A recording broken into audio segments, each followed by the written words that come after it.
Remains a powerful hurricane tonight, spinning north of the Dominican Republic.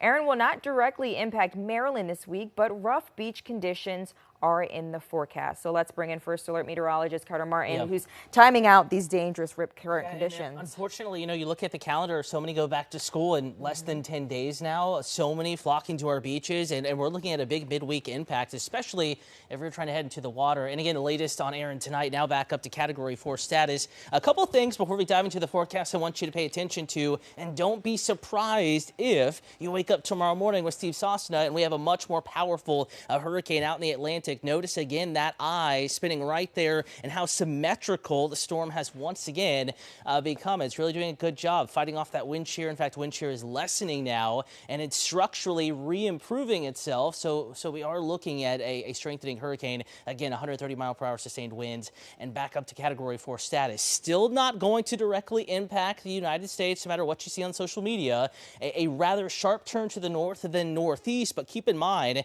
we talked about structural changes with this hurricane.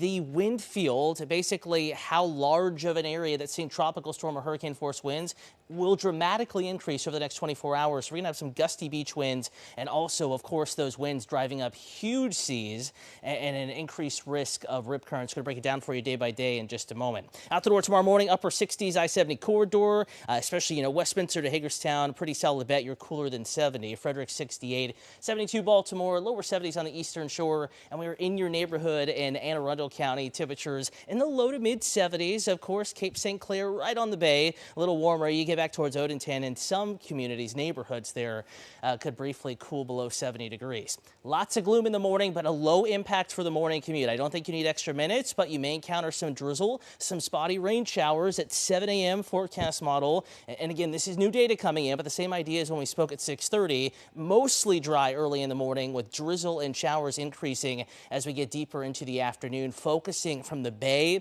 back to the east across the eastern shore. Again, not a total washout, but a gloomy day, drizzle, spotty rain showers. That's the name of the game for your Monday. 79 Baltimore for a high, 78 Frederick, 78 in Hagerstown, 76 Cambridge, Stevensville, all the way up to Elkton in the mid 70s. We were in the mid 90s this afternoon. This is a sharp drop. You're going to feel it. It's a good thing. And again, we are only awaiting Aaron, still well to our south and east, and it will remain to our south and east. But that impact will start to be felt Wednesday, in particular at the beaches. Some initial impacts possible Tuesday. Not just talking about the risk of rip currents, but also dangerous seas, 5 to 8 feet at the beaches. High risk of rip currents already in place today. That continues through at least Thursday, and it's going to be windy at the beaches as well. Winds will probably be at their strongest on Thursday, gusting up to 40 possibly in the sand near shore waters. Here's a look at the wave forecast Wednesday into Thursday. Notice as those oranges build in, possibly some swells up to 9 feet, and that is right at the beaches.